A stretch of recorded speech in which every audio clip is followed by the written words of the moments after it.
इतिहास ऐसी अजीब चीज़ों से भरा रहा है जिनके बारे में आज यकीन करना भी मुश्किल हो जाता है। और ताज्जुब की बात यह है कि ये सब कुछ बहुत पहले की बात नहीं है, ये सब बीते 1500 साल के दायरे में ही हुआ है। वैसे तो हम में आप में कई लोग पेशाब के नाम से ही मुंह बना लेते हैं, लेकिन अगर जी कठोर करके इसके इतिहास पर जाएं तो ऐसे ऐसे प्रयोगों का जिक्र मिलता है जो होश उड़ा दें।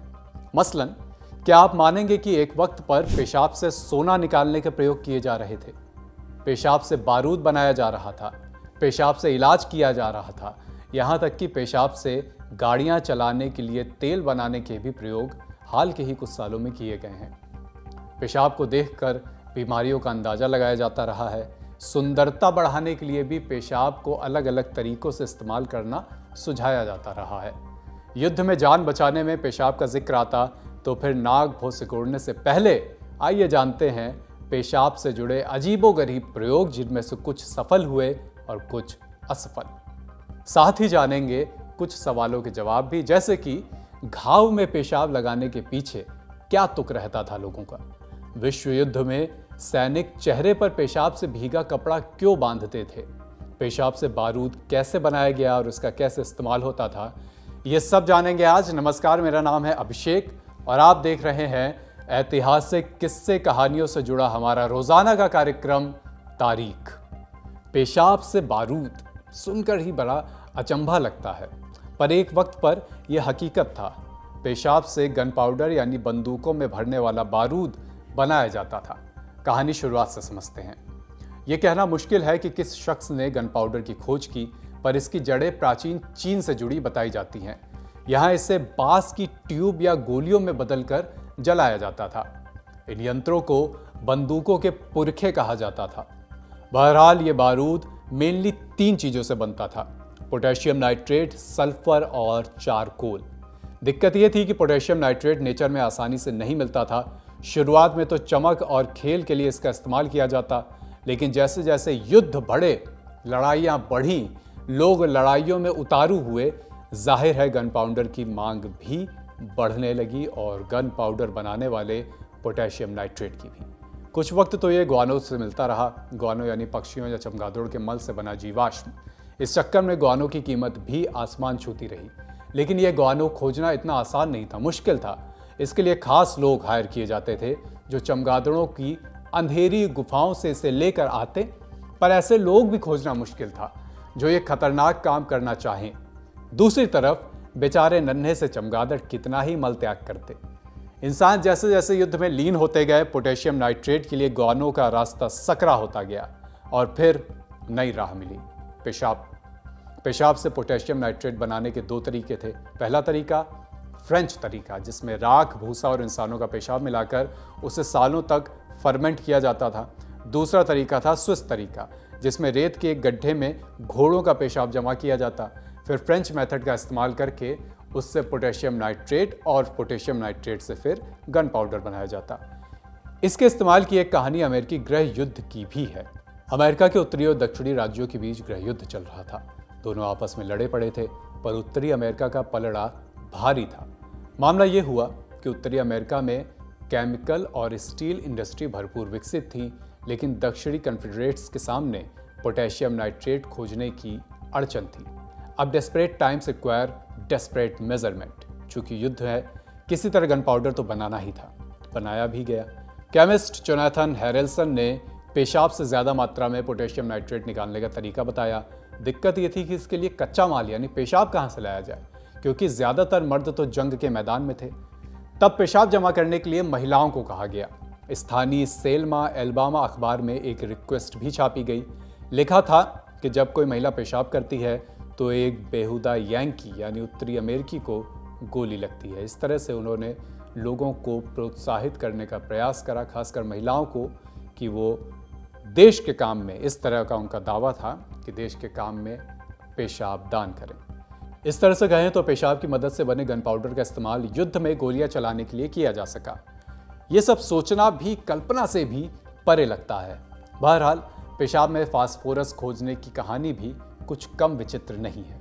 1670 के दशक में जर्मनी के हैम्बर्ग में एक अजीबोगरीब प्रयोग चल रहा था। प्रयोग पेशाब से सोना बनाने का। सोना तो नहीं बना, पर एक धमाकेदार चीज़ जरूर खोज ली गई। इसके बारे में आप हमारा माचिस के आविष्कार वाला एपिसोड देख सकते हैं, लिंक डिस्क्रिप्शन बॉक्स में आपको मिलेगा। फिर भी एक बार रिवाइज करा देते हैं, छोटी सी पाठशाला इसकी। दरअसल ये वो दौर था जब लोग एल्केमी के प्रयोग किया करते थे, जिनमें वो पारस पत्थर या सोना बनाने के प्रोसेस को खोजना चाहते थे। लोगों को लगता था कि किसी न किसी तरीके से दूसरे तत्वों को सोने में बदला जा सकता है। अमेरिकी पत्रकार और लेखक हैं बिल ब्रायसन। इनकी किताब है short history of nearly everything. इसमें बिल ब्रायसन लिखते हैं, केमिकल साइंस में शायद ही कोई अजीब और संयोग से हुई खोज 1675 में की गई हेनिंग ब्रांड की खोज जैसी हो। ब्रांड को यकीन हो गया था कि इंसानों के पेशाब से सोना छाना जा सकता है। शायद रंग की समानता ऐसा सोचने की एक वजह रही हो। वो आगे लिखते हैं कि ब्रांड ने कई तरीके अपनाए। पहले उन्होंने पेशाब को उबालकर एक पेस्ट में बदला, बेहद बदबूदार पेस्ट। फिर उससे कुछ पारदर्शी और मोम जैसा पदार्थ बनाया। हालांकि घंटों के इस प्रयोग में वो तो नहीं मिला जिसकी उम्मीद में ब्रांड थे, यानी सोना। पर एक ऐसी चीज मिली जो अंधेरे में चमकती थी। ये कई बार हवा के संपर्क में आने पर जल भी उठती थी। ऐसी चीज ब्रांड ने खोजी। ब्रांड ने जो चीज खोजी उसे बाद में फॉस्फोरस की संज्ञा दी गई। इस शब्द की ग्रीक और लैटिन जड़ों तक जाएं तो मतलब निकलता है रोशनी वाली चीज। बाद में यही फॉस्फोरस गन पाउडर, माचिस और बारूद बनाने में इस्तेमाल किया गया। वैसे पेशाब की कहानी भी बड़ी विरोधाभास वाली है। एक तरफ तो इसका इस्तेमाल जान लेने के लिए किया गया, वहीं इससे इतर इसका इस्तेमाल एक दौर में इलाज में भी किया गया, या यूं कहें अजीबोगरीब इलाज के लिए। इतिहास में पेशाब का योगदान कुछ अलग तरह का रहा है। रिचर्ड सग द गार्जियन के एक लेख में लिखते हैं, बताते हैं कि प्राचीन रोम में प्लाइनी द एल्डर ने घाव, जलन, बिच्छू के डंक और त्वचा के अलग अलग रोगों के इलाज के लिए ताज़ा पेशाब सुझाया था। वहीं बासी पेशाब राख के साथ मिलाकर बच्चों के डायपर से हुए रैशेस के इलाज में इस्तेमाल किया जाता था। यूरोप में फ्रेंच सर्जन एम्ब्रियोस पेरे का कहना था कि खुजली वाली पलकों को मरीज के पेशाब से धोया जा सकता है, लेकिन पेशाब रात भर नाई के कटोरे में रखा गया हो। रॉबर्ट बॉयल, जिन्हें फादर ऑफ केमिस्ट्री कहा जाता है, ऐसा माना जाता है उन्होंने अपने मरीजों को सलाह दी कि वे हर सुबह अपने ताजे और गर्म पेशाब का एक घूंट पी जाएं। वहीं इंग्लैंड के मशहूर डॉक्टर थॉमस विल्स ने गले की खराश के इलाज के लिए एक महिला को अपना गर्म पेशाब पीने की सलाह दी। हालांकि ये बताने की ज़रूरत नहीं है कि आज का मेडिकल साइंस इन सब बातों में यकीन नहीं करता, इन्हें नहीं मानता। खैर, जिक्र मिलता है कि 1550 के आसपास इटालियन डॉक्टर लियोनार्डो फियोरावांती, इन्होंने देखा कि झगड़े में एक आदमी की नाक कट गई थी। उन्होंने कटे हुए हिस्से पर पेशाब किया और फिर उसे सिल दिया, ऐसा बताया जाता है।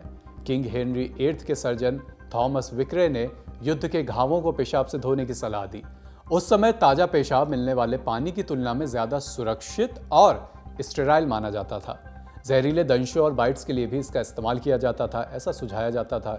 1666 में फिजिशियन है जॉर्ज थॉमसन, इन्होंने प्लेग के इलाज के लिए पेशाब के इस्तेमाल को सुझाया। इन सबसे इतर 1671 में फ्रांस के एक केमिस्ट मैट ला फेवेर, इन्होंने बड़ी तसल्ली से भारी मात्रा में बच्चों का पेशाब जमा कर रहे थे, क्योंकि बच्चे वाइन बहुत कम पीते थे। साहब ने पेशाब जमा भी किया, 1-2 नहीं 60 पॉइंट या करीब 30 लीटर पेशाब अलग अलग बच्चों का, ताकि उससे दवा बना सकें। चिकित्सा के साथ सौंदर्य में भी पेशाब का इस्तेमाल होता था। एलिजाबेथ के समय में एक सर्जन विलियम बेलेन ने सलाह दी कि चेहरे की त्वचा को साफ करने के लिए लड़के के पेशाब को विनेगर और दूध के साथ इस्तेमाल किया जाए। बताइए, एक कदम आगे चलें। पहले विश्व युद्ध में सैनिकों ने अपने पेशाब से भीगे कपड़े का इस्तेमाल गैस मास्क के तौर पर किया। दरअसल पहले विश्व युद्ध में जर्मन क्लोरीन गैस का इस्तेमाल केमिकल हथियार के तौर पर कर रहे थे। ऐसे में पेशाब में मौजूद अमोनिया को क्लोरीन के खिलाफ थोड़ा बहुत कारगर माना जाता था। ये तो बात हो गई पास्ट की। साल 2011 की बात करते हैं। 2011 में खबर आई कि पेशाब से हाइड्रोजन फ्यूल बनाने का काम चल रहा है।